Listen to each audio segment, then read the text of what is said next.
नहीं ले रहा हूं, मैं सभी सम्मानीय मंच, आज मैं बस्तर विधानसभा के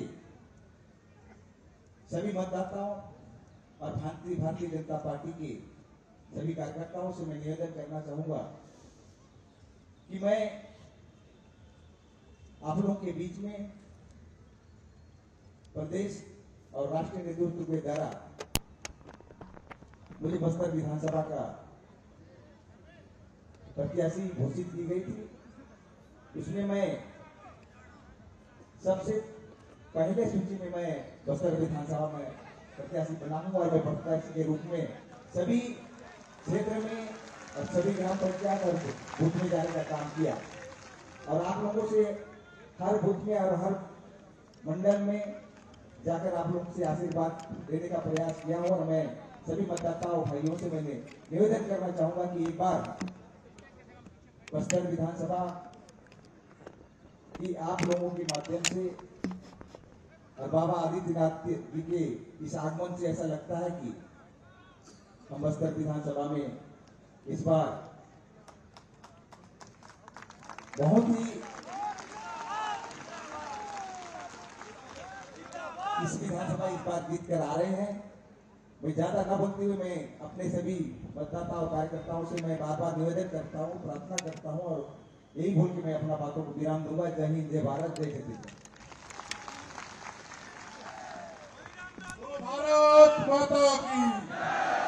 अब मैं आपके बीच में हमारे यशस्वी हिंदू सम्राट उत्तर प्रदेश के मुख्यमंत्री महाराज योगी आदित्यनाथ को बुलाने के पहले मैं आग्रह करना चाहूंगा आप यह युद्ध यार खार है, अंतिम प्रहार है, बांध मुट्ठी तान के शौर्य की कमान से कदम बढ़ा कमल खिला। ऐसे मैं महाराज योगी आदित्यनाथ को मंच को संबोधित करने के लिए आमंत्रित करता हूँ। तो भारत माता की, भारत माता की, भारत माता की, छत्तीसगढ़ महतारी की, छत्तीसगढ़ महतारी की, दंतेश्वरी माता की, दंतेश्वरी माता की, गंगा दई माता की, गंगा दई माता की, वंदे वंदे वंदे। मंच पर उपस्थित भारतीय जनता पार्टी के राष्ट्रीय कोषाध्यक्ष अनुसूचित जनजाति मोर्चा पूर्व सांसद श्री दिनेश कश्यप जी, भारतीय जनता पार्टी के जिला के अध्यक्ष श्री रूप सिंह मांडवी जी, लोकप्रिय प्रत्याशी बस्तर विधानसभा क्षेत्र श्री मनीराम कश्यप जी, जिला पंचायत अध्यक्ष श्रीमती वेदवती कश्यप जी, पूर्व विधायक श्री सुभाव कश्यप जी, विधानसभा प्रभारी आलोक ठाकुर जी, जिला महामंत्री वेद प्रकाश पांडे जी, विधानसभा संयोजक श्री अरुण परिहार जी, विधानसभा संचालक शिवनारायण पांडे जी, भारतीय जनता पार्टी के सभी पदाधिकारीगण, बस्तर विधानसभा क्षेत्र में भारतीय जनता पार्टी के समर्थन के लिए उपस्थित यहां पर सभी उपस्थित भाइयों और बहनों, यहां की धरा को नमन करते हुए भारतीय जनता पार्टी के एक कर्मठ कार्यकर्ता, जिला के उपाध्यक्ष और जिला पंचायत के सदस्य श्री रतन दुबे की निर्मम हत्या कल कायराना तरीके से कांग्रेस के सारे पर नक्सली तत्वों ने किया है। भाइयों बहनों, स्वर्गीय रतन दुबे को विनम्र श्रद्धांजलि देते हुए, उनकी स्मृतियों को नमन करते हुए, उनके परिवार के सभी सदस्यों के प्रति मैं अपनी सांत्वना देता हूं, व्यक्त करता हूं और पूरी पार्टी उनके साथ में है। जिसने रतन दुबे की हत्या की है, स्वाभाविक रूप से उसको इसका खामियाजा तो भुगतना ही पड़ेगा, इसमें कोई संदेह नहीं होना चाहिए। भाइयों बहनों, रतन दुबे जैसे कार्यकर्ताओं के बलिदान का ही परिणाम है आज भारतीय जनता पार्टी दुनिया की सबसे बड़ी राजनीतिक पार्टी के रूप में स्थापित है। प्रधानमंत्री मोदी जी के करिश्माई व्यक्तित्व का परिणाम है कि आज भारतीय जनता पार्टी 142 करोड़ लोगों की आशा और आकांक्षाओं की पूर्ति करते हुए बिना भेदभाव के शासन की योजना हर गांव, हर गरीब, हर वंचित, हर दलित, हर वनवासी, हर आदिवासी तक पहुंचाने के लिए पूरी सफलतापूर्वक कार्य कर पा रही है। और इस अवसर पर स्वर्गीय रतन दुबे को विनम्र श्रद्धांजलि अर्पित करता हूं। भाइयों बहनों, हमारे यहां वरिष्ठ नेता हुआ करते थे स्वर्गीय बलिराम कश्यप जी। कई वर्षों तक संसद में उनके साथ हम लोगों को कार्य करने का अवसर प्राप्त हुआ। लंबे समय तक यहां की आवाज बनकर के उन्होंने यहां के विकास की आवाज को संसद पर रख करके यहां विकास की अनेक योजनाओं को लागू करने का कार्य किया। भले ही यूपीए की सरकार उन कार्यों को आगे न बढ़ा पाई हो, लेकिन भाइयों बहनों, प्रधानमंत्री मोदी जी के नेतृत्व में आज बस्तर के लिए आई हुई 12,000 करोड़ रुपए की परियोजनाएं स्वर्गीय बलिराम कश्यप के प्रति विनम्र श्रद्धांजलि को अर्पित करती है। और भाइयों बहनों, हमें प्रसन्नता है कि आज स्वर्गीय बलिराम कश्यप जी को उस व्यवस्था को जो उन्होंने वैचारिक पृष्ठभूमि के साथ जुड़े रहे, आज श्री दिनेश कश्यप जी उस व्यवस्था को आगे बढ़ाने का कार्य कर रहे हैं और आप सबका आशीर्वाद उनके साथ में है। मैं इस अवसर पर स्वर्गीय बलिराम कश्यप जी को भी अपनी विनम्र श्रद्धांजलि अर्पित करते हुए उनकी स्मृतियों को नमन करता हूं। भाइयों बहनों, छत्तीसगढ़ की धरती हम सब के लिए एक पुण्य धरा है। प्रकृति और परमात्मा के सीम कृपा इस धरातल पर है। आप याद करिए, भगवान राम के सबसे यानी वनवास कालखंड के अंदर जो उनके सबसे भिन्न सहयोगी थे, ये वही आदिवासी वनवासी बंधुगण हैं, गिरवासी बंधुगण हैं, जो आज भी व्यवस्था के साथ जुड़ करके कार्य कर रहे हैं। और चिंता मत करिए,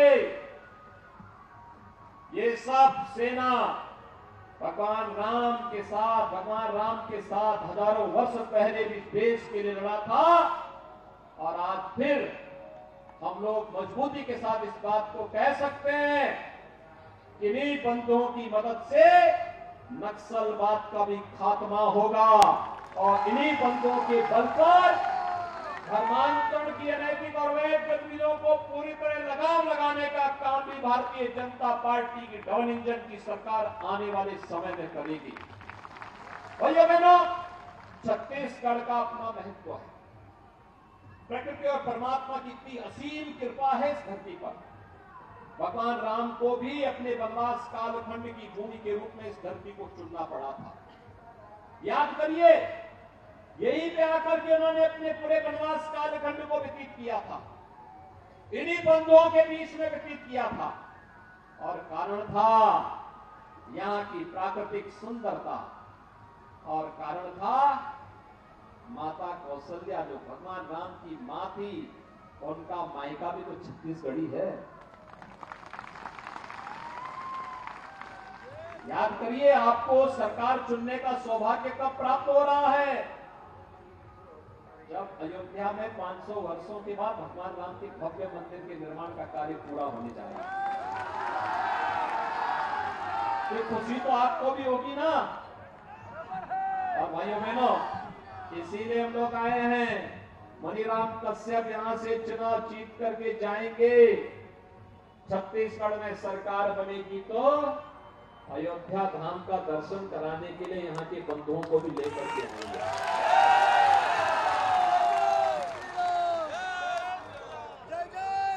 भाइयों बहनों, भारतीय जनता पार्टी बोलती और केवल घोषणा नहीं करती, करके दिखाती है। जो पहले असंभव था, अयोध्या में राम मंदिर का विवाद, ये कांग्रेस की देन थी। ये समाधान नहीं देना चाहती थी। मोदी जी आए और उत्तर प्रदेश की जनता ने संकल्प लिया, उत्तर प्रदेश में भाजपा की सरकार आई तो भाइयों बहनों, डबल इंजन की सरकार ने विवाद का समाधान कर दिया। अयोध्या में राम मंदिर का मार्ग प्रशस्त कर दिया।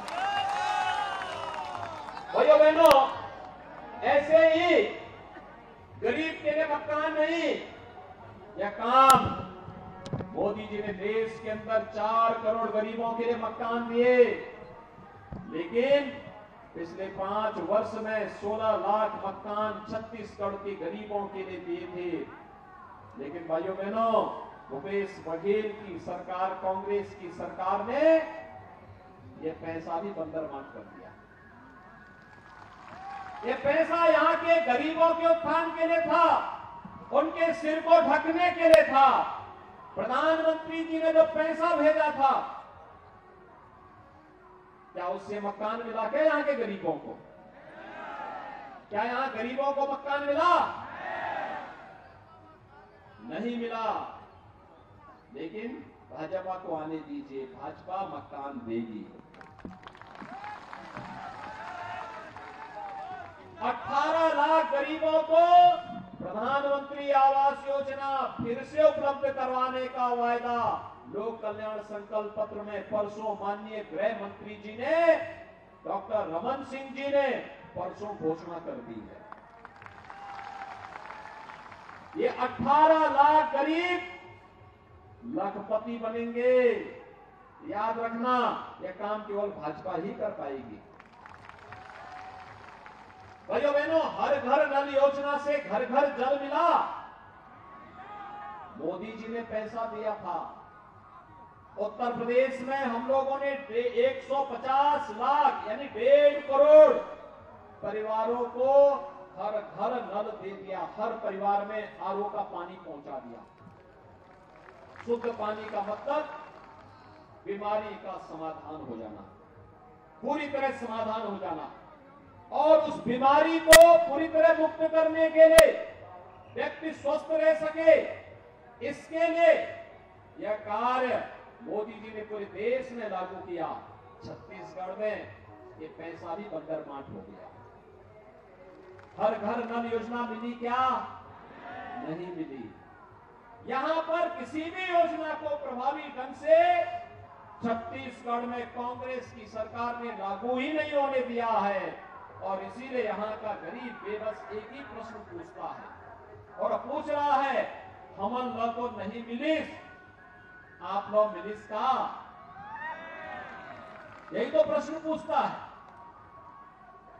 कि हमें तो नहीं मिला, क्या आपको मिल गया क्या? वह बेबस तरीके से कहता नहीं मिला। भैया मैंने ये बेबसी, ये लाचारी कब तक? ये कांग्रेस ये गरीबों का हक हड़प ले रही है। ये कांग्रेस गरीबों के हकों पे डाका डाल रही है। ये कांग्रेस यहाँ के संसाधनों पर डकैती डाल रही है। यहाँ पे कोयला घोटाला हो रहा है, यहाँ पर खनन घोटाला हो रहा है, यहाँ पर नौजवानों को मिलने वाली नौकरी में घोटाला हो रहा है। और यहाँ पर भाइयों बहनों, हमने बिहार में तो सुना था कि लालू जी की सरकार आई थी, उन्होंने चारा खा लिया था, भैंस का चारा खा लिया था। और कांग्रेस की सरकार यहाँ गोबर ही पचा गई। यानी अन्नदाता किसानों के खेतों में जो गोबर पड़ना चाहिए था, उसके नाम पर भी 10 रुपया किलो के हिसाब से 1300 करोड़ रुपए डकार गई है। डिस्ट्रिक्ट मिनरल फंड गांव-गांव में पगडंडी बनाने के लिए, कन्वेंशन सेंटर बनाने के लिए, यहाँ के स्पोर्ट्स सेंटर बनाने के लिए स्थापित होने चाहिए थे, उस पैसे को भी टकार गए, कांग्रेस के नेताओं में बंदर बांट कर दिया। भाइयों बहनों, क्या भूपेश बघेल ने कोई जांच करवाई? नहीं करवाएंगे जांच।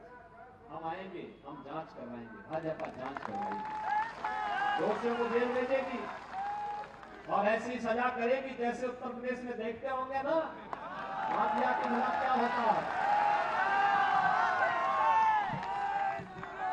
ये बौखलाहट है जो कल रतन दुबे के साथ हुआ है, स्वर्गीय रतन दुबे के साथ जो हुआ, ये नक्सलवादियों की और कांग्रेसियों की बौखलाहट है। उनको मालूम है डबल इंजन की सरकार आ रही है और आते ही इनकी छाती पर भी यूपी का बुलडोजर रौंदेगा इनको।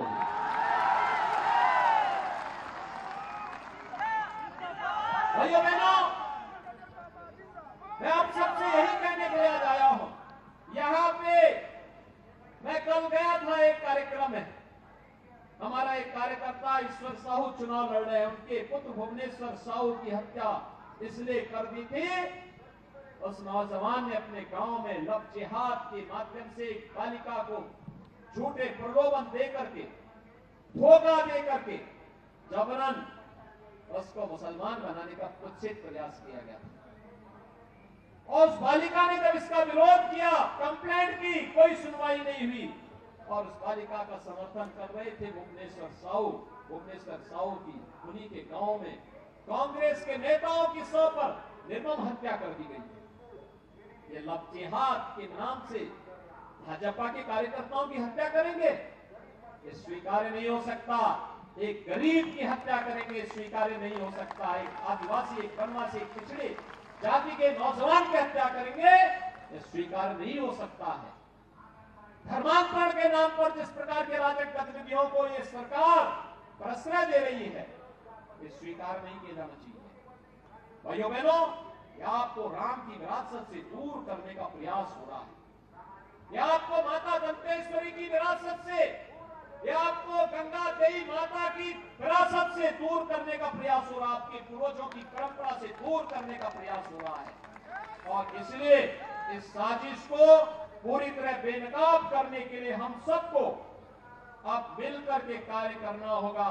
और इसीलिए छत्तीसगढ़ में कल भी मैं था, एक ही आवाज आ रही है और भाइयों, और आवाज है कि अब न सही वो, अब न सही वो। भाइयों बहनों, हम सबको इस अभियान के साथ जुड़ना है। छत्तीसगढ़ पूर्व प्रधानमंत्री स्वर्गीय सदैव अटल बिहारी वाजपेयी जी ने बनाया था। इसलिए बनाया था यहाँ के बंधुओं को विकास की मुख्य धारा के साथ जोड़ करके विकसित छत्तीसगढ़ के सपने को साकार किया जा सके। और इसको भाजपा की सरकार ने अपने समय में करने का प्रयास भी किया। लेकिन भाइयों बहनों, जो सपने छत्तीसगढ़ के थे 5 वर्ष में धूप दूसरित हुए, उन सपनों को पूरी तरह तार-तार किया है कांग्रेस सरकार ने। भाइयों बहनों, हम सब आज आपके पास आए हैं आपसे यही कहने के लिए, एक कांग्रेस बस्तर जैसे धनी संपदा से संपन्न, प्राकृतिक संपदा से संपन्न इस क्षेत्र के विकास को पूरी तरह बाधित कर देना चाहती है। और इसीलिए आज हम सब आपके पास आए हैं कहने के लिए कि भाइयों बहनों, भारतीय जनता पार्टी विकास की एक नई कथा डबल इंजन की सरकार के साथ उत्तर प्रदेश की तर्ज पर छत्तीसगढ़ में भी लिखना चाहती है और बस्तर में भी लिखना चाहती है। हम लोग बस्तर को स्वर्गीय बलिराम कश्यप के अनुरूप विकास की एक नई कथा के रूप में आगे बढ़ा देना चाहते हैं। राम राज्य की भूमि बना देना चाहते हैं, माता दंतेश्वरी के धाम के रूप में इसे विख्यात कर देना चाहते हैं। और इसके लिए भारतीय जनता पार्टी आपके पास आई है कहने के लिए कि हमने बनाया है, हम ही संवारेंगे, हमने बनाया है, हम ही संवारेंगे। और आप सबसे मैं यही कहूंगा, ये भ्रष्टाचारी, वादा खिलाफी, अत्याचारी कांग्रेसी सरकार के खिलाफ हम सबका एक ही संकल्प होना चाहिए अब न सही बो बदल के रहो, अब न सही बो, अब न सही बो। और हम सबको एक ही बात को कहना है, तैयारी पूरी है भाजपा, तैयारी पूरी है भाजपा जरूरी है। आप सबसे मैं अपील करूंगा, भारतीय जनता पार्टी ने श्री मनीराम कश्यप को, भाइयों बहनों, मनीराम कश्यप एक सामान्य कार्यकर्ता है आपका, आप इनको पहचान रहे हैं ना। मनीराम कश्यप के साथ समर्थन में एक बार जोरदार तरीके से अपने हाथ को ऊपर करिए। सभी लोग सहमत हैं? सभी लोग सहमत हैं? तो मेरे साथ बोलेंगे, भारत माता की, भारत माता की, छत्तीसगढ़ महतारी की, छत्तीसगढ़ महतारी की, दंतेश्वरी माता की, दंतेश्वरी माता की, गंगा दई माता की, गंगा दई माता की। जय श्री राम, जय जय श्री राम। अब मैं आभार के लिए परशुराम बेसरा जी से आग्रह करूंगा कि वो आभार व्यक्त करें।